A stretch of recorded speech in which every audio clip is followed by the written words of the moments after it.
Hello friends, अगर आप भी इंग्लिश अच्छे से बोलना चाहते हो तो इस वीडियो को एंड तक ज़रूर देखना। आपको बहुत कुछ सीखने को मिलेगा। सो फ्रेंड्स, बिना किसी देरी के शुरू करते हैं आज की अपनी इस बेहतरीन वीडियो को।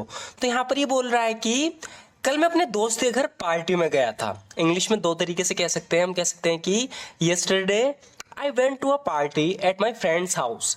Yesterday I went to a party at my friend's house, यानी कल मैं अपने दोस्त के घर पार्टी में गया था। इसे बोलने का दूसरा तरीका होगा यस्टरडे, यानी कल आई attended a party at my friend's place. तो यहाँ पर होम की जगह आप प्लेस का भी यूज़ कर सकते हो, हाउस की जगह। आप इस तरीके से भी वेंट की जगह हम कह सकते हैं attend.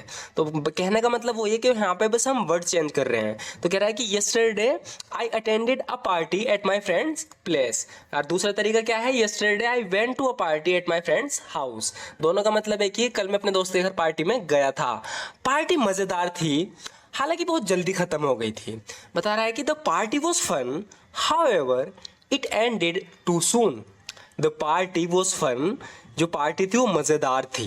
The party was fun, party मज़ेदार थी। हाउएवर, हालांकि इट एंडेड टू सून, ये बहुत जल्दी ख़त्म हो गई थी। तो यहाँ पर हाउएवर का यूज़ हुआ है हालांकि के लिए, लेकिन इसकी जगह हम ऑल्दो का यूज़ भी कर सकते हैं। हम इसे थोड़ा चेंज करके ऐसा बना सकते हैं कि although the party was fun it ended too सून।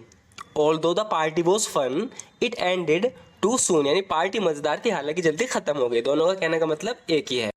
मेरे दोस्त का घर किसी महल से कम नहीं है। आगे अपने दोस्त के घर के बारे में बता रहा है, कह रहा है कि my friend's house is no less than a palace. My friend's house is no less than a palace. तो यहाँ पर हमने यूज़ किया है नो लेस देन का।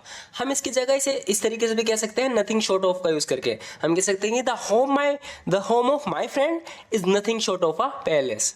The home of my friend is nothing short of a palace. इसका मतलब ये है कि मेरे दोस्त का घर किसी महल से कम नहीं है। वो एक बहुत अमीर अमीर परिवार से आता है, यानी जो उसका परिवार है वो बहुत पैसे वाला है। तो बता रहा है कि he comes from a very wealthy family. He comes from a very wealthy family, यानी वो एक बहुत अमीर परिवार से आता है। ये बेसिक इंग्लिश है। नॉर्मल इंग्लिश में हम ऐसे बोलते हैं he comes from a very wealthy family. अगर हम इसे थोड़ा एडवांस में ले जाएं तो हम कह सकते हैं कि he comes from a very well of family. Well of family का मतलब होता है अमीर परिवार से, पैसे वाले घराने से। तो कह रहा है कि he comes from a very well of family, वो एक बहुत पैसे वाले परिवार से आता है, अमीर परिवार से आता है। ऐसे कुछ इस तरीके से भी कह सकते हैं कि his family is quite affluent. His family is quite affluent, यानी वो एक बहुत अमीर परिवार से आता है, यानी कि उसका जो परिवार है वो बहुत पैसे वाला है। कहने का ये मतलब है। तीन तरीके मैंने बताया इस सेंटेंस को आपको बोलने को। अब आगे बता रहा है कि मुझे उम्मीद है कि एक दिन मैं भी अमीर आदमी बन जाऊंगा। इंग्लिश में बोलेंगे I hope that one day I too will become a wealthy man. I hope that one day I too will become a wealthy man, यानी मुझे उम्मीद है कि एक दिन मैं भी एक अमीर आदमी बन जाऊंगा। I hope that one day I too will become a wealthy man. ऐसे भी कह सकते हैं कि I am hopeful, I am hopeful that I will become a wealthy person someday too. I am hopeful that I will become a wealthy person someday too. तुम क्या काम करते हो? तो फ्रेंड्स, यहाँ पर एक बेसिक सा क्वेश्चन इससे किया जा रहा है कि तुम क्या काम करते हो। बहुत ही सिंपल इंग्लिश में हम इसे बोलते हैं what do you do. What do you do, यानी तुम क्या करते हो। जब हम सामने वाले से उसका काम पूछना चाहते हैं, आप इसे इस तरीके से भी कह सकते हो कि what do you do for a living. What do you do for a living, क्या तुम जीने के लिए क्या करते हो। कहने का वही मतलब है व्हाट डू यू डू या what do you do for a living. आप ऐसे भी कह सकते हो कि what is your profession. What is your profession, what is your profession, या आप कहोगे what's your occupation, what's your occupation. तो ये कुछ तरीके होते हैं एक ही बात को कहने के। अब आगे कह रही है कि क्या तुम एप्पल स्टोर में काम करते हो। एक तो हम इसे कह सकते हैं कि do you work at the Apple store. Do you work at the Apple store, क्या तुम एप्पल स्टोर में काम करते हो। Do you work at the Apple store. या आप कह सकते हो कि are you employed at the Apple store. Are you employed at the Apple store. Is the Apple store your work place. Is the Apple store your work place. ये तीसरा तरीका है एक ही बात को कहने का। हम सामने वाले से ही पूछना चाह रहे हैं क्या तुम यहीं पे काम करते हो, एप्पल स्टोर की बात चल रही है तो एप्पल स्टोर में क्या तुम काम करते हो, ये हमें पूछना है। लेकिन ये पूछने का हम 3 तरीके यहाँ पर यूज़ कर रहे हैं। सबसे पहले हम कह रहे हैं कि do you work at the Apple store, फिर हम कह रहे हैं कि are you employed at the Apple store, या हम पूछेंगे is the Apple store your work place. बारे में बता रही है, कह रही है कि when I was a little kid, When I was a little kid, यानी जब मैं छोटी बच्ची थी, When I was a little kid, मैं यहाँ अपने पिता के साथ मछली पकड़ना आती थी। I would come here with my father to fish.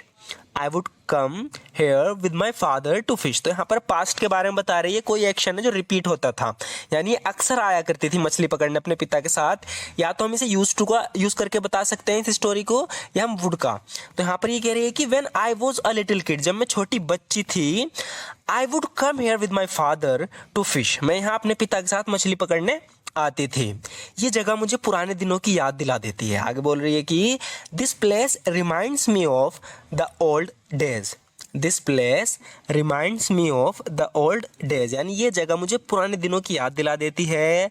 This place reminds me of the old days, काश मैं वापस जा पाती और उन दिनों को फिर से जी पाती। आगे बोल रही है कि I wish I could go back. देखो यहाँ पर ये वापस जा तो सकती नहीं पुराने टाइम में, लेकिन हम इस तरीके से विश करते हैं कि काश मैं जा पाता या जा पाती और उन दिनों को फिर से जी पाता या जी पाती। तो इसी तरीके से बोल रही है कि I wish I could go back, यानी ये पॉसिबल नहीं है, बस हम ऐसा इमेजिन कर रहे हैं। तो इसलिए बोलेंगे I wish I could go back, काश मैं वापस जा पाती, and live those days over again, और उन दिनों को फिर से जी पाती। मैं तुम पर दया करके तुम्हारा किराया नहीं दे रही हूँ। सो फ्रेंड्स थोड़ा ध्यान से समझो, काफ़ी ज़्यादा यूज़फुल है। तो ये लड़का किराए पे रहता है कहीं पे, इसके पास इतना भी किराया नहीं है कि अपने कमरे का किराया दे दे। तो ये लड़की इसकी मदद कर रही है, ये इसकी मदद लेना नहीं चाह रहा था, समझा रही है, कह रही है कि मैं तुम पर दया करके तुम्हारा किराया नहीं दे रही हूँ, यानी कि मैं तुम पर दया नहीं कर रही हूँ दोस्त होने के नाते। तो बता रही है कि I am not paying your rent out of pity. तो आउट ऑफ पिटी का यूज़ होगा यहाँ पर दया करके। I am not paying your rent out of pity, यानी मैं तुम पर दया करके तुम्हारा किराया नहीं दे रही हूँ। I am not paying your rent out of pity. आगे बोल रही है मैं तुम पर दया करके तुम्हारी मदद नहीं कर रही हूँ, इसे भी इस तरीके से बोला जाएगा, I am not helping you out of pity. I am not helping you out of pity, यानी मैं तुम पर दया करके तुम्हारी मदद नहीं कर रही हूँ। I am not helping you out of pity, मैं दोस्त होने के नाते तुम्हारी मदद कर रही हूँ। I am helping you as a friend. As a friend मतलब दोस्त होने के नाते। I am helping you as a friend, यानी मैं दोस्त होने के नाते तुम्हारी मदद कर रही हूँ। I am helping you as a friend, यही तो दोस्त एक दूसरे के लिए करते हैं। आगे बोल रही है कि that's what friends do for each other. That's what friends do for each other, यानी यही तो दोस्त एक दूसरे के लिए करते हैं। That's what friends do for each other. आर, मैं तुम्हें 1 या 2 दिन में जवाब दे दूंगी। तो इस इंग्लिश में बोलेंगे I will give you an answer in a day और 2। इस तरीके से बोल सकते हैं इन अ डे और सो। इन अ डे और 2 दोनों का मतलब एक ही है, 1 या 2 दिन में। कह रही कि I will give you an answer in a day और 2, यानी मैं 1 या 2 दिन में तुम्हें जवाब दे दूंगी। I will give you an answer in a day और 2।